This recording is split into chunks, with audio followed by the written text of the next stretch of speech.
দমদার 10 নিয়ে লিমা রয়েছে আপনাদের সঙ্গে টিভি9 বাংলায়। যাবতীয় নিয়ম মেনেই ছোড়া হয়েছিল ছররা গুলি। অন্তর তদন্তের পর দাবি করছে সিআরপিএফ খবর সূত্রে। আর কি কি বলা হয়েছে তাদের তরফে জানবো আমাদের প্রতিনিধি জ্যোতির্ময় কর্মকারের কাছ থেকে। জ্যোতির্ময়, দেখো, ইতিমধ্যে সিআরপিএফ তারা একটি অন্তর্তদন্ত করছে এবং তাদের অন্তর্তদন্তে যে রিপোর্ট উঠে এসছে তা হচ্ছে যে যাবতীয় এসওপি অনুসরণ করেই পেলেট গানে ছড়া পেলেট গান থেকে ফায়ার করা হয়েছিল।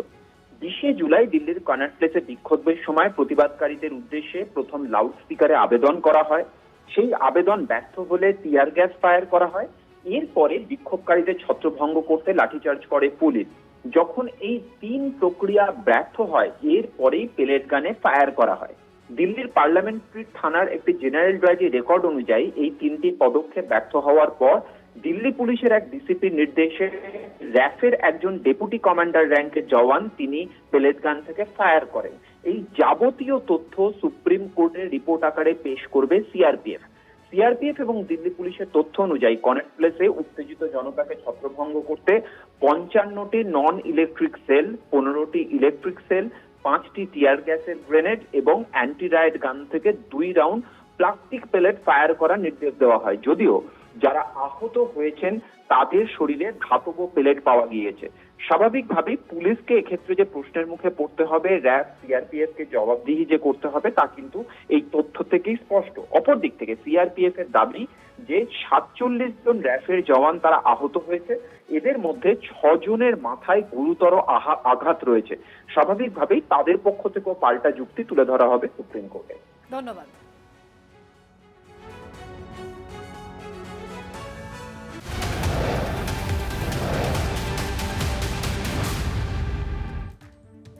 আন্দোলনকারী ছাত্রছাত্রীদের ওপর কেন ছররা গুলি, কাঁদানে গ্যাস ছোড়া হলো, কেন বেধড়ক লাঠিচার্জ হলো?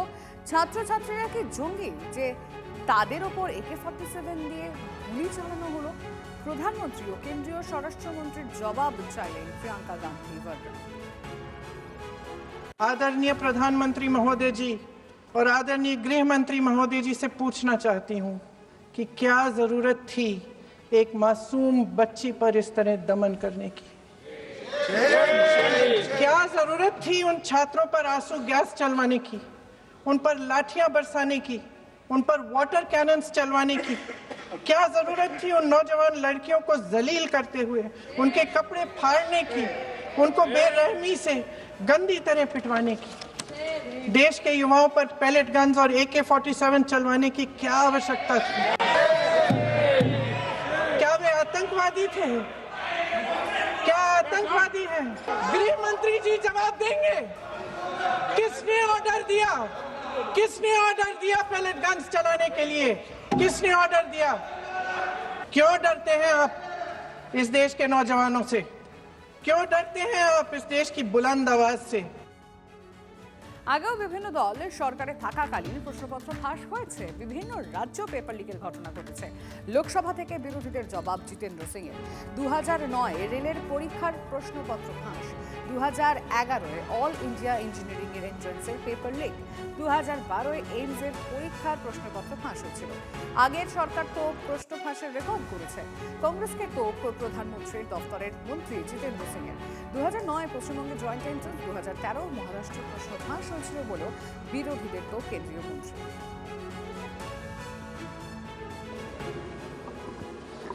एग्जामिनेशन को लेकर के तरह तरह की वारदातें होती रही या पेपर लीक भी होता रहा। ये केवल किसी एक प्रदेश या एक प्रांत तक सीमित नहीं रहा, ऐसा पहले भी होता था। अलग अलग पार्टियों की सरकारें रही, अलग अलग प्रदेश रहे। सूची लंबी है। 2009 में railway recruitment board, 2011 all India engineering entrance examination, 2012 AIIMS New Delhi entrance paper leak, 2013 Maharashtra secondary certificate examination, 2009 West Bengal joint entrance exam, in 2010 during UPA rule there was again a committee which suggested, I don't know why this was not given due consideration, for whatever reasons and for whatever interests. So I think you must compliment Prime Minister Modi and this government. It has finished an unfinished task which you should have accomplished. Imprisonment earlier was 5 to 10 years.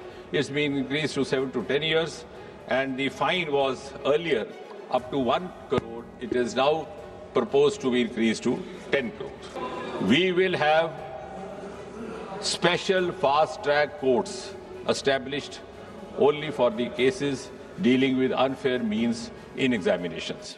सरकार की नीति बड़ी ईमानदार है और ये संशोधन भी एक बड़े ईमानदाराना प्रयास के तहत लाया जा रहा है और मुझे विश्वास है कि किसी भी दल के नेता को या किसी भी पार्टी के किसी भी माननीय सदस्य को इसमें कोई आपत्ति नहीं होगी। यदि आपत्ति हुई तो देश की जनता को उनसे आपत्ति होगी।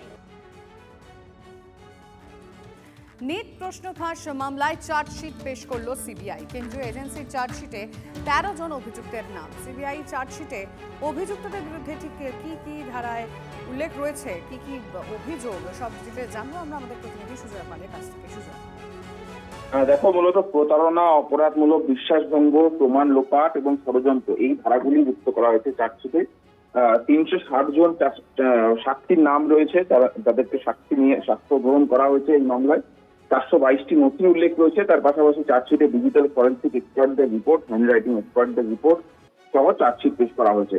সিবিআই আদালতে আর্জি জানিয়েছে যে ১৩ জন অভিযুক্ত যারা প্রত্যেকেই এই মুহূর্তে জেল হেফাজতে রয়েছে, তাদের জেল হেফাজতে থাকার মধ্যেই যাতে বিচার প্রক্রিয়া শুরু করা যায়। এবং যেহেতু ইতিমধ্যেই Delhi high court fast track court গঠন করেছে এই নিট মামলার দ্রুত শুনানির জন্য বা দ্রুত বিচার প্রক্রিয়া সম্পন্ন করার জন্য, সুতরাং এই মামলা চার্জশিট দাখিল করার পর পরবর্তীতে বিচার প্রক্রিয়া ফাস্ট ট্র্যাক আদালতে শুরু হবে, তেমনটাই জানা যাচ্ছে সিবিআই সূত্র মারফত। সুতরাং অত্যন্ত গুরুত্বপূর্ণ ডেভেলপমেন্ট যে ২০২৬ নিট পরীক্ষার ফাঁসের সঙ্গে যারা যুক্ত ছিল তাদের প্রত্যেককেই গ্রেফতার করা হয়েছে এবং তারা এই মুহূর্তে জেল হেফাজতে, তাদের বিরুদ্ধে চার্জশিট দেওয়া হলো। ফলে তাদের জামিনের রাস্তা যেমন আটকে গেল, এবার সিবিআই চাইছে যাতে দ্রুত বিচার প্রক্রিয়া শুরু করে তাদের কঠোর থেকে কঠোরতম শাস্তি দেওয়া যায়। ধন্যবাদ।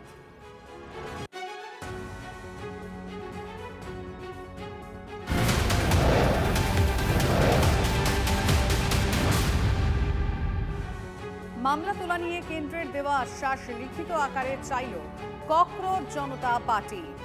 নাড্ডা ও জিতেন্দ্রর দেওয়া আশ্বাস লিখিতভাবে জমা দিতে হবে সুপ্রিম কোর্টে। নতুন দাবি অভিজিৎ দীপকে, সৌরভ দাসদের। একই সঙ্গে ঐশী ঘোষের মতো রাজনৈতিক কর্মীদের পুরনো মামলায় গ্রেফতারের চেষ্টা হলে পথে নামার হুঁশিয়ারিও দেওয়া হয়েছে। যে আশ্বাস দেওয়া হয়েছে কেন্দ্রের তরফে, এবার তা লিখিত আকারে চাইল ককরোচ জনতা পার্টি। মামলা তোলা নিয়ে কেন্দ্রের দেওয়া আশ্বাস এবার লিখিত দিতে হবে।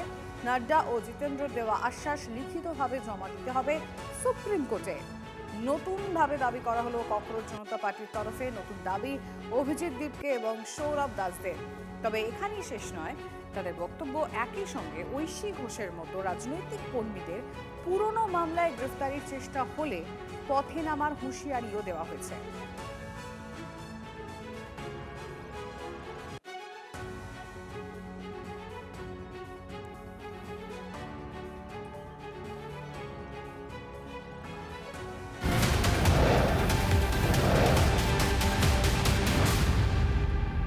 নিট ইস্যুতে আন্দোলনে ধর্মতলায় অশান্তি। ধৃত 16 জনেরই জামিন। অশান্তি মারধরের ঘটনায় 7টি মামলা দায়ের। ধৃত সকলেরই জামিন ব্যাংশাল কোর্টে। লালবাজার সূত্রে খবর, ওই সব মামলার ক্ষেত্রে সুপ্রিম কোর্টের নির্দেশ মেনেই বাকি পদক্ষেপ করা হবে।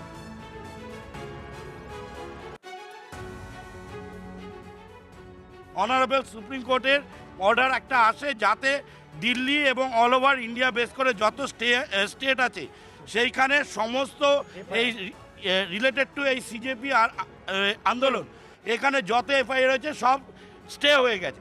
সেই অনুযায়ী আমরা লার্নেড কোর্টকে এখানে জানাই, সেই জাজমেন্টও দিয়ে জানাই এবং লার্নেড কোর্ট ওই জাজমেন্ট এবং পিটিশন কনসিডার করে আজকে যে 16 জন অ্যাকিউজডকে অ্যারেস্ট করে এইখানে আনা হয়েছিল, পুলিশ আনা হয়েছিল, তাদেরকে জামিন মঞ্জুর করে।